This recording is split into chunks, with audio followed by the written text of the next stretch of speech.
Është 19 maj i vitit 1962, është Madison Square Garden dhe ditëlindja e 46 e presidentit Kennedy. Marilyn Monroe performon me të famshmen Happy Birthday Mr. President me një fustan që kushton $5.000, që ishte qepur enkas për të me 2500 kristale. Një moment që ka shënuar historinë e Shteteve të Bashkuara që edhe sot e kësaj dite mbahet mend në mbar botën. Romani që kam në dorë dhe që titullohet Bjonde është shkruar nga Joyce Carol Oates dhe është një ndër veprat më të jashtëzakonshme të shkruar për historinë e ikonës Marilyn Monroe. Loreta Berhami, mirë se vjen në një grusht librash me këtë roman të përkthyer nga Erdi Ibro dhe që risjell edhe një herë figurën e Marilyn Monroe. Është botuar 20 vjet më parë, po ja ku vjen në shqip një vepër kaq voluminoze. Mirë se gjeta, Beti, po ishte në fakt një debat i gjatë me veten time, kur lexova Blonde në original, pra Bjonde në original, ishin vitet e pandemisë. E kam lexuar shumë shpejt, e lexova për një javë. Joyce Carol Oates është një nga shkrimtarët e mia të preferuara. Por jam gjithmonë në dyshim ta sill apo jo, sepse ajo shkruan gjithmonë për tema shumë të vështira.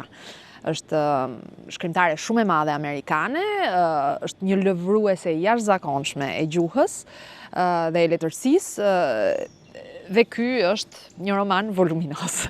Kështu që kisha frikë se do stepeshin njerëzit, por përfundimi që e doja aq shumë, e desha aq shumë, më tërhoqi aq shumë historia, a thua se nuk e dija se çfarë do ndodhte. Sa që thash jo, edhe çfarë nganjëherë njerëzit botuesit bëjnë zgjedhje për pasion dhe kjo që një zgjedhje për pasion. Dhe unë e nisa me Happy Birthday Mr. President dhe do të lexoj një pjesë të shkëputur nga përshkrimi që i bën këtij momenti autorja. Në një mënyrë në një tjetër, ato rrokje të ngjitura arritën të dilnin nga goja e saj, pavarësisht fytit të thatë, buçitjes së veshëve dhe dritave verbuese që i binin në sy. Marilyn Monroe ishte kapur fort pas mikrofonit për të mos rënë. Drejtuesi i ceremonisë nuk po e ndihmonte. Ai qëndronte mbrapa, duar trokiste me entuziazëm dhe buzëqeshte me një shikim të ngulët, duke soditur fustanin e saj plot shkëlqim. Kishte nga ata që thanë se shikimi që Marilyn i hodhi presidentit të ulur në tribunën presidenciale si një princ i llastuar ishte i mbushur plot dashuri. Edhe zëri i ëmbël, i butë dhe sensual me të cilin këndonte këngën e thjeshtë të ditëlindjes, ishte i tillë vetëm për të. Atë natë presidenti nuk ishte as pak melankolik, përkundrazi, ishte entuziast, rrethoi nga një grup miq të hareshëm, ku spikasnin vëllezërit e tij rival. Zonja e parë nuk ishte aty. Mungesa e saj ishte e dukshme.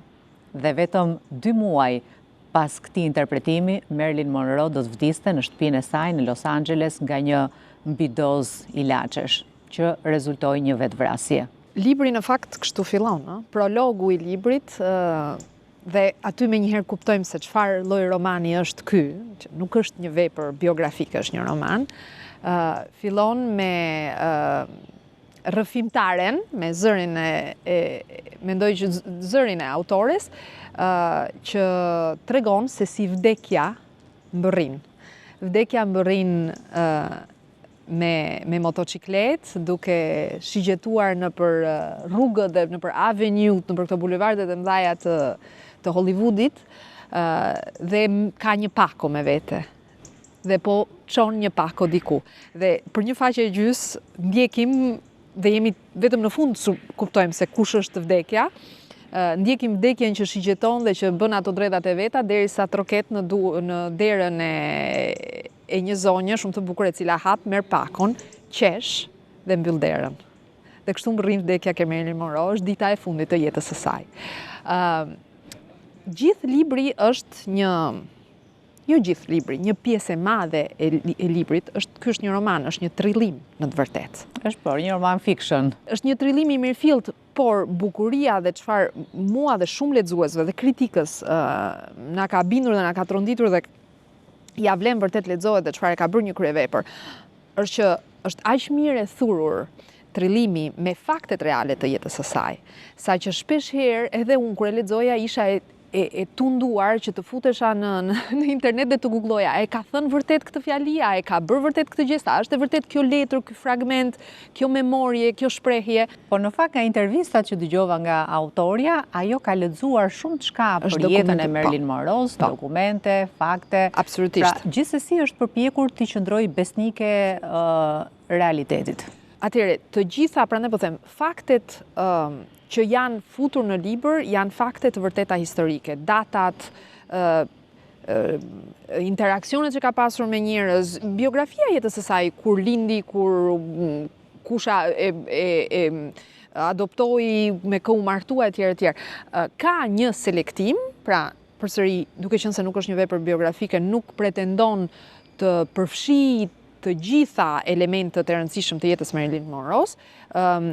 Autoria e thot që në hyrje të librit ka bërë një mini parathënie, një faqe e ca ku shpjegon pse ka përzgjedhur për shembull nga familjet e ndryshme që e birësuan Marilynin, ka zgjedhur vetëm njërën, sepse ajo është dukur më emblematike dhe flet për të dhe përshkruan se si ka jetuar Norma Jean para se ajo të bëjë Marilyn Monroe në këtë familje. Dhe gjëra të tilla ka gjithandej, është selektive, sepse e ka veshur me tjetër mish, e ka dhënë tjetër lëkurë. Është përpjekur të imagjinoj se çfarë mendonte dhe njënte vërtet Marilyn Monroe. Duket sikur në roman përshkruhen dy gra, e famshmja Marilyn Monroe, simboli i bukurisë, por gjithashtu edhe i tragjedisë, një imazh i konstruktuar nga industria hollywoodiane amerikane, dhe pastaj Norma Jean, kjo vajza që birësohet jetime, edhe pse maman e kishte të gjallë në një qendër të kujdesit për shëndetin mendor. Pra, i njëjti person dhe dy faqe, dy anë të medaljes.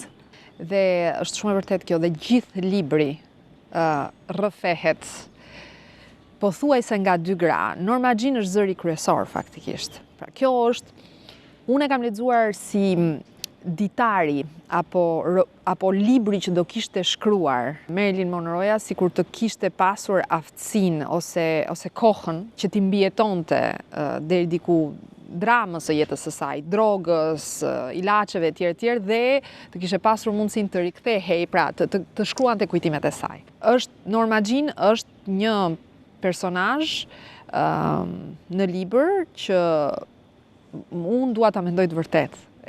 Bukuria e këtij romani kjo është që lexon fjalët e Norma Jean dhe mendon, po, këtë vajzë kaq të brisht, kaq intuitive, kaq të talentuar dhe të vetmuar dhe të fyer dhe të ofenduar nga njerëz, unë këtë njeri do ta doja vërtet, po ta kisha njohur, do ta kisha dashur vërtet dhe të ishte shfaqur kjo Norma Jean në vend të kësaj ikonës giganteske si Marilyn Monroe. Megjithëse do kishte prekur akoma më shumë mendjet dhe zemrat e miliona njerëzve. Kjo Norma Jean nuk është shfaqur kurrë. Ka ekzistuar vërtet apo jo, mbetet gjykimit lexuesit. Por aftësia jashtëzakonshme e Joyce Carol Oates është kjo, që e ka krijuar këtë personazh, e ka mbushur edhe e ka bërë jashtëzakonisht të besueshëm. Gati jemi përpara një tragjedie amerikane. Autoria duket sikur e çmitizon figurën e saj, një njerëz që konsumohet pikërisht nga kjo industria që e krijoi, po edhe konsumon vetveten, mënyra se si ajo jetoi dhe e ndërgjegjshme deri diku për ato që bënte. Nuk ishte e pandërgjegjshme. Jo, nuk ishte e pandërgjegjshme.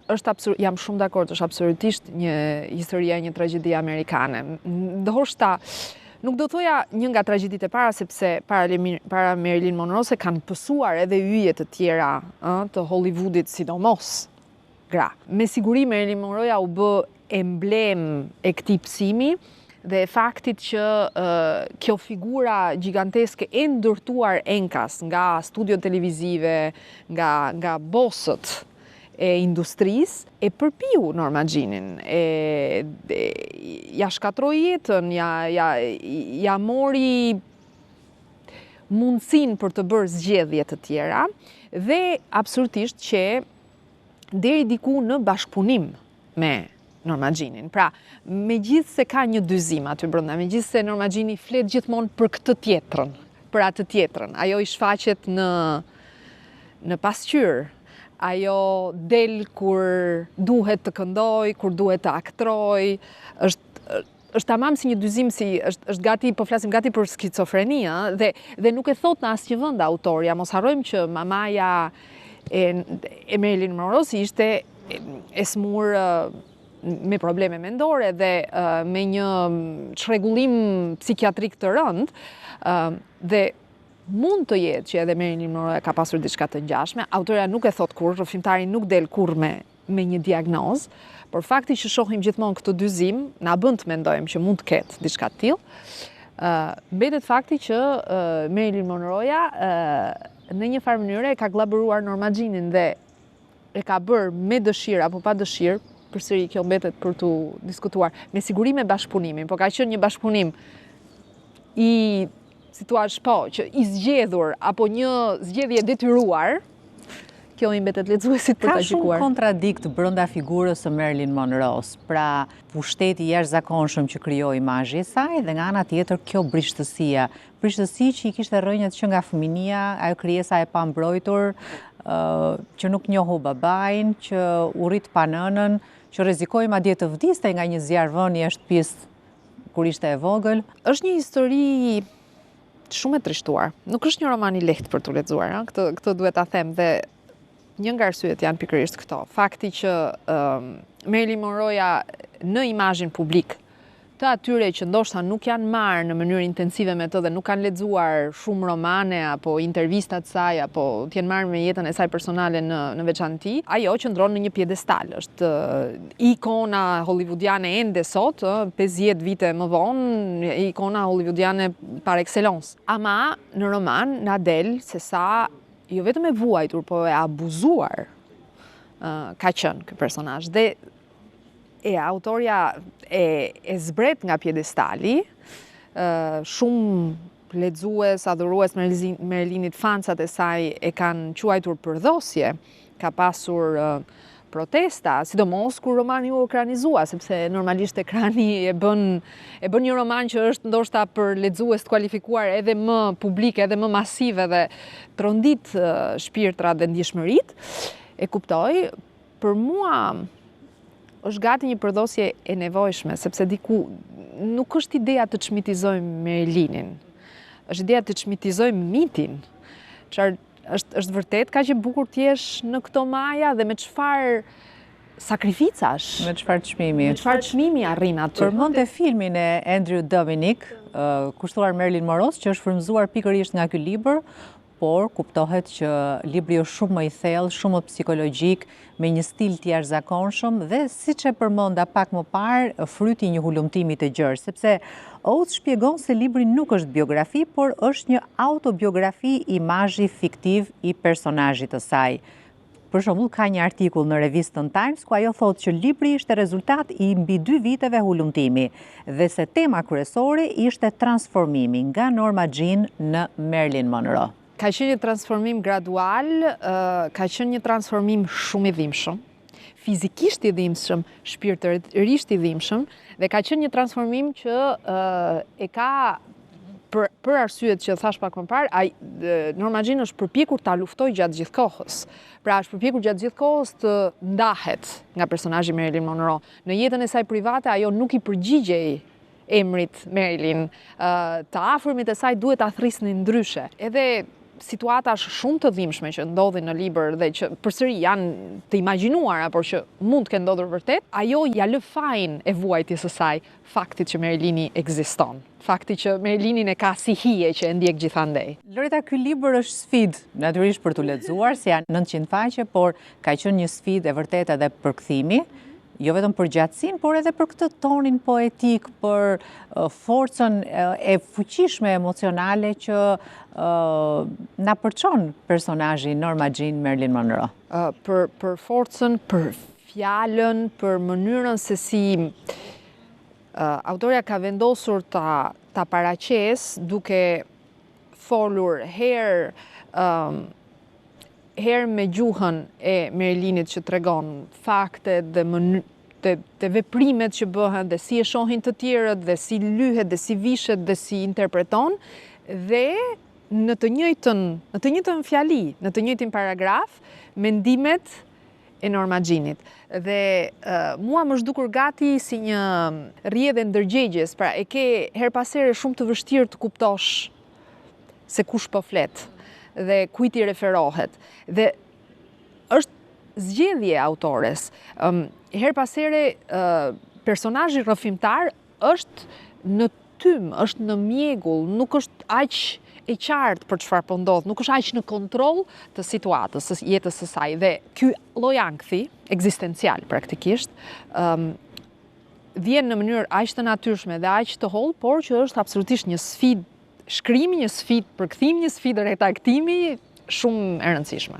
A zhgënjehen lexuesit kur shohin se si çmitizohet Marilyn Monroe, se si zhvishet nga ky tisi i seks simbolit botror? Tash, unë personalisht si lexuese nuk u zhgënjeva, por nuk mund të them që kam qenë një adhuruese e imazhit Marilyn Monroe. E njihja faktet, anekdotat që njohin të tërë. Unë u dashurova as ti personazhi se do kisha dashur që ajo të gjente shpëtim. Unë mendoja që një personazh kaq i, e thash pak më parë, kaq i thellë, kaq i zgjuar. Ajo ishte jashtëzakonisht e zgjuar, intuitive, e talentuar. Me një aftësi për të lexuar situatën dhe për të kuptuar dinamikat e fshehura. Edhe për të përfituar prej tyre, sigurisht. Dhe për të përfituar prej tyre shumë të spikatur, dhe e kam gjetur veten gjatë gjithë librit, dhe prandaj e kam lexuar pothuajse me një frymë, aq sa mund të lexohet me një frymë, një libër me 900 faqe, kam lexuar me një frymë sepse shpresoja që ky personazhi do e shpëtonte veten, që nuk do e kishte këtë fundin tragjik. Nuk mund të them që e arrita, por me këtë dua të them që ndoshta çmitizohet figura e Merlinit, po njohim njeriun e vërtet, njeriun që fshihet mas saj, dhe do ishte mirë që edhe si lexues t'ja bëjmë pyetjen vetes, a duam vërtet këtë, duam që të na shesin gjatë gjithë kohës këtë imazhin e patinuar, të kuruar të njerëzve që nuk kanë asnjë lloj problemi, se njerëzit e ekraneve këto janë idealja, apo duam vërtet njohim njeriun që fshihet nga pas, apo na intereson të shohim diçka të sinqertë, diçka autentike. Megjithatë, libri ka dhe shumë aspekte të tjera, dashuritë e Marilyn Monroe, martesat e saj, të dështuara, 3 martesa dhe pamundësia për të bërë një fëmijë me shumë dështime. Me shumë dështime, me shumë vuajtje, me këto kthimet gjithmonë në kohë dhe në mendjen e saj ku ajo përpiqet të flasë me babain që s'ka pasur asnjëherë. Fakti që nuk ka arritur të bëjë fëmijë shkon gati në paralel me faktin që ajo ndihet fëmijë i braktisur. Do të gjej, mendoj unë, kështu e kam lexuar unë, do të bëj një fëmijë në mënyrë që të kuroj ose të rigjej ose të ripërqafoj fëmijën e saj të brendshëm, fëmijën e braktisur. Ka qenë vërtet një fëmijë i braktisur nga shumë njerëz, jo nga një, nga dy. Dhe ajo lloj vuajtje nuk gjen kur shërim. Është një nga plagët e mëdhaja. Fakti që pastaj Hollywoodi dhe industria me atë pamëshirësinë e tyre, në vend që të përpiqeshin ta ndihmonin dhe ta çonin ke një psikolog apo ke një psikiatër që ta ndiqte vërtet dhe të përpiqej ta shoqëronte në këtë udhtim, e gjetën zgjidhjen me ke ilaçet e shumta për gjumin, që ajo të flinte gjumë, që ajo të rrinte zgjuar dhe që i krijoi këtë varësinë që pastaj e çoi në fundin e saj tragjik. Është komplet tjetër kapitull që mund ta hapim, por që për mua që është gati një denoncim në libër dhe një prekursor i Me Too movement, pse jo? Përveç kësaj industrisë hollywoodiane që akuzohet se e gëlltiti Marilyn Monroe, e njëjta industri ndërtoi edhe imazhin e bjondes, e asaj që ka një konotacion negativ edhe sot e kësaj dite, për atë femrën e lehtë, femrën që nuk është fort e zgjuar, femrën që mund ta marrësh në përkëm, mund ta përdorësh si duash. Mund ta përdorësh. Kjo është pyetja e madhe. Ka qenë apo s'ka qenë vërtet kështu? Ai ka përdorur ajo njerëzit apo e kanë përdorur njerëzit atë? A ka qenë e ndërgjegjshme për atë që po ndodhte apo jo, dhe a e ka lënë veten të përdoret sepse në atë çast ka menduar që kjo është gjëja që i leverdiste. Shpyetje shumë e vështirë. Unë mendoj që edhe 100 libra tjerë të shkruhen mbi Marilyn Monroe nuk kemi për ta kuptuar asnjëherë. Autorja jep një përgjigje, nuk dua ta them se cila është përgjigjja, se mendoj edhe që deri diku është interpretimi im ajo përgjigje që jep autorja. Absolutisht që ka shfrytëzim. Nganjëherë mendoj që shfrytëzimi është vërtet i dyanshëm. Është një dinamik, nuk ka vetëm një palë që dominon dhe pala tjetër që shfrytëzohet gjatë gjithë kohës. Dhe mendoj që gjithë ata që sot përpiqen të kenë të bëjnë me ekranin dhe ta bëjnë atë pjesë të jetës së tyre, mund të nxjerrin disa leksione. Ndërto është edhe të pyesin veten se cili është kufiri. i kompromisave dhe i sakrificave që dua të bëj në emër të këtij personazhit, qoftë kjo Bjonde apo Brune, që dua të ndërtoj. Dhe o ta mbyll duke lexuar sërish një pjesës nga ky roman kaq i bukur.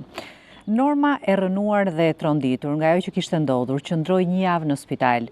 Kishte humbur shumë gjak dhe desh kish vdekur në urgjencë. Lëkura e saj e zbeht pa jetë, ata rreth të zinj poshtë syve, në fytyrë, qafë dhe kofsh, kishte mavijosje, të çara dhe gërvishtje. Nga rënja kishte ndrydhur kyçin e dorës dhe kishte thyer disa brinj. Ishte vrarë edhe në kokë. Përreth syve, me atë shikim të ngrirë dhe buzëve të varura, kishin nisur të shfaqeshin ca brazda të holla të cekta. Kur i shoqi e kishte parë pa ndjenja në barelën e urgjencës, hera e parë që e shihte ashtu, kishte menduar se kishte vdekur. E në fakt vdekja do të vinte vetëm pak kohë më vonë. Unë di që edhe ti ke një pjesës të bukur për të lexuar, që është edhe për zgjedhja jote. Donte të vdiste dhe ishte aq e pjekur sa ta shprehte këtë dëshirë. Jemi këtu, Norma Jean është akoma fëmijë dhe e kanë adoptuar për herë të parë, ka hikur për herë të parë në një shtëpi është birësuar. Dhe përsëris, donte të vdiste dhe ishte aq e pjekur sa ta shprehte këtë dëshirë. Më vjen shumë turp, nuk më do askusht, dua të vdes. Vetëm se nuk ishte aq e pjekur sa të kuptonte zemërimin që vlonte pas asaj dëshire. Ashtu siç nuk e kuptonte se një ditë ai zemërim do të shndërrohej në një çmenduri ambicioze, një dëshirë për t'u hakmarrë ndaj botës, duke e dominuar atë me çdo mënyrë. Por a do t'ja dilte vallë një person i vetëm, aq më pak një vajzë jetime e mbetur fillikat, që vlente sa një insekt mes një mizerie insektesh që gëlojnë, ta dominonte botën. Do të bëj ç'është e mundur të më doni dhe më pas, si ndëshkim ndaj vetes, do ta refuzoj dashurinë tuaj. Loreta, më shumë se 10 vjetë të shkuara, edhe unë kam përkthyer një libër për Marilyn Monroe nga gazetari italian Alfonso Signorini, por gjithsesi dëshira dhe kërshëria për të lexuar përsëri për mënyrën se si trajtohet jeta e kësaj ikone të bukurisë dhe të Hollywoodit është gjithmonë e madhe. Prandaj le të jetë një ftesë për lexim kjo bisedë për Bjonde nga Joyce Carol Oates. Dhe faleminderit që ishe në një grush librash. Shumë faleminderit. Shpresoj që lexuesit do ta marrin në dorë këtë libër për të kuptuar edhe një herë se çfarë ndodh me njërin prej grave më të bukura dhe më të famshme në botë. Faleminderit juve.